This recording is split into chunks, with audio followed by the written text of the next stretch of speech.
जय श्री राधा रानी सरकार की, जय श्री कृष्ण भगवान की, जय पद्मिनी एकादशी व्रत की। मंदिर शिव बंसी वाले महात्मा यूट्यूब चैनल की ओर से हम आप सभी भक्तों का हार्दिक अभिनंदन करते हैं। आज हम आपको पुरुषोत्तम मास के शुक्ल पक्ष की पद्मिनी एकादशी के संबंध में सारी जानकारी देने जा रहे हैं। पद्मिनी एकादशी को कमला एकादशी के नाम से भी जाना जाता है। तो आज की इस वीडियो में हम आपको बताएंगे कि इस वर्ष के पुरुषोत्तम मास के शुक्ल पक्ष की पद्मिनी एकादशी का व्रत किस दिन को आ रहा है, पद्मिनी एकादशी के व्रत का शुभ मुहूर्त कौन सा है और पद्मिनी एकादशी के व्रत की पारना का शुभ मुहूर्त कौन सा है तथा पद्मिनी एकादशी का व्रत किस विधि से रखा जाता है। सारी जानकारी इस वीडियो में हम आपको देने जा रहे हैं। तो सबसे पहली बात यह है कि हमारे हिंदू धर्म में एकादशी के व्रत का बहुत ज्यादा महत्व बताया गया है। वर्ष भर में कुल 24 एकादशी व्रत होते हैं। हर महीने 2 एकादशियां आती हैं, लेकिन 3 वर्ष के बाद पुरुषोत्तम मास आता है। तो जिस वर्ष पुरुषोत्तम मास होता है उस वर्ष कुल 26 एकादशी व्रत होते हैं। तो इस वर्ष 2023 में पुरुषोत्तम मास है और पुरुषोत्तम मास चल रहा है।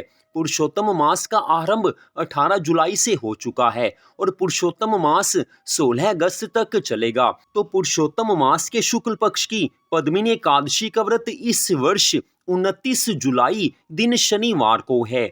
जी हाँ, पुरुषोत्तम मास जिसको अधिक मास के नाम से भी जाना जाता है और जिसको मल मास के नाम से भी जाना जाता है, तो उसी पुरुषोत्तम मास के शुक्ल पक्ष की पद्मिनी एकादशी का व्रत 29 जुलाई दिन शनिवार को रखा जाएगा। पद्मिनी एकादशी को कमला एकादशी व्रत के नाम से भी जाना जाता है। एकादशी तिथि का आरंभ 28 जुलाई 2023 दिन शुक्रवार को दोपहर 2:51 पर हो जाएगा। एकादशी तिथि आरंभ 28 जुलाई 2023 शुक्रवार दोपहर 2:51 पर और एकादशी तिथि की समाप्ति 29 जुलाई 2023 दिन शनिवार को दोपहर 1:05 पर हो जाएगी।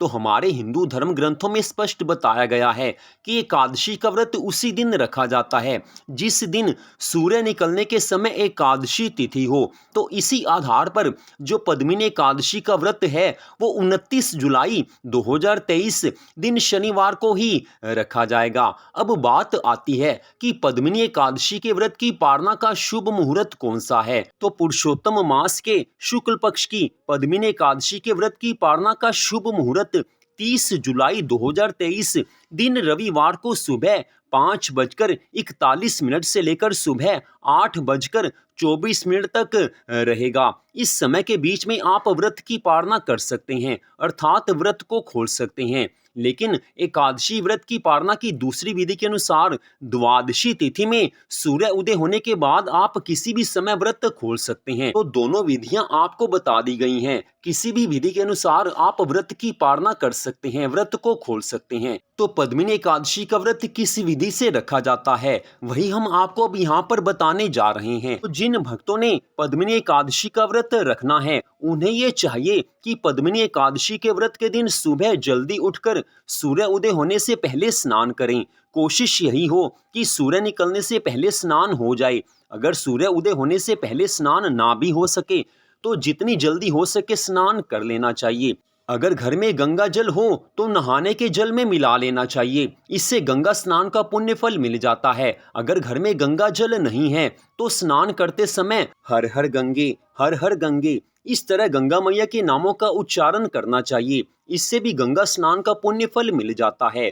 स्नान करने के पश्चात पूरी श्रद्धा भावना से अपने घर के मंदिर में श्री राधा कृष्ण भगवान जी का पूजन करें, श्री हरि विष्णु भगवान जी का पूजन करें, तुलसी मैया का पूजन करें। तुलसी माता का पूजन करने से भगवान की बड़ी ज्यादा कृपा मिलती है।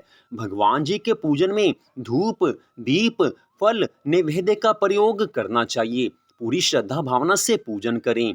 इसके पश्चात पद्मिनी एकादशी के व्रत की कथा को पढ़ना चाहिए या सुनना चाहिए। दोनों का बराबर फल बताया गया है। किसी भी मास की कोई भी एकादशी हो, कथा अवश्य पढ़नी चाहिए या सुननी चाहिए, तभी भगवान की पूरी कृपा मिलती है। तो सुबह भगवान जी के पूजन करने के पश्चात सारा दिन भगवान के मंगलमय नामों का जाप मन ही मन या मुंह से बोलकर करते रहें। कोशिश यही हो कि भगवान का जो नाम आपको प्यारा लगता है उसी नाम का आप जाप करें। इसके बाद सायंकाल आने पर भी भगवान जी का पूरी श्रद्धा भावना से पूजन करें, भगवान जी की आरती करें। रात्रि काल में आप भगवान की प्रसन्नता के लिए मध्य रात्रि 12 बजे तक रात्रि जागरण कर सकते हैं। रात्रि जागरण में भगवान के नामों का जाप और संकीर्तन किया जाता है, भगवान की कथा पढ़ी जाती है या सुनी जाती है। लेकिन अगर आप मध्य रात्रि 12 बजे तक जागरण करने में समर्थ नहीं हैं तो सोते समय भगवान के मंगलमय नामों का जाप करते हुए सो जाएं। इससे भी आपको पूरा फल अवश्य मिलेगा। तो आगे बात आती है कि पद्मिनी एकादशी व्रत के दिन आपने क्या खाना है। तो एकादशी के व्रत के दिन जो आप पहले भोजन करते हैं, जो व्रत वाला भोजन करते हैं, वो आप एक बार कर सकते हैं। वैसे बाकी समय आप दूध पी सकते हैं, चाय पी सकते हैं, फल खा सकते हैं। लेकिन जो एकादशी के व्रत वाला भोजन है वो केवल एक समय करना चाहिए और अगले दिन अर्थात द्वादशी तिथि के दिन एकादशी के व्रत की पालना करनी चाहिए, व्रत को खोलना चाहिए। तो हमारे हिंदू धर्म में एकादशी के व्रत का बहुत ज़्यादा महत्व बताया गया है। लेकिन ये जो पुरुषोत्तम मास आता है वो 3 साल के बाद एक बार आता है। तो इस कारण पुरुषोत्तम मास की इस पद्मिनी एकादशी के व्रत का महत्व बहुत ज़्यादा बढ़ जाता है। इस कारण आपसे यही निवेदन है कि पुरुषोत्तम मास के शुक्ल पक्ष की इस पद्मिनी एकादशी का व्रत आप अवश्य रखें और भगवान की कृपा को प्राप्त करें। तो आज की इस परम सुंदर कथा को सुनने के लिए आप सबका हार्दिक धन्यवाद। कोई और जानकारी आप चाहते हो तो आप कमेंट करके पूछ सकते हैं या आप हमारे मोबाइल नंबर पर फ़ोन करके भी पूछ सकते हैं। हमारा मोबाइल नंबर सामने आप मोबाइल की स्क्रीन पर देख सकते हैं। तो आप सबका फिर से धन्यवाद। भगवान श्री राधा कृष्ण जी की, भगवान श्री लक्ष्मी नारायण जी की पुरुषोत्तम मास एकादशी व्रत की अनंत कृपा सदा आप सब पर, आपके परिवार पर बनी रहे। इसी मंगल कामना के साथ जय श्री राधा रानी सरकार की, जय श्री कृष्ण भगवान की, जय श्री लक्ष्मी नारायण जी भगवान की, जय पद्मिनी एकादशी व्रत की। जय जय श्री राधे, जय जय श्री राधे, जय जय श्री राधे श्याम।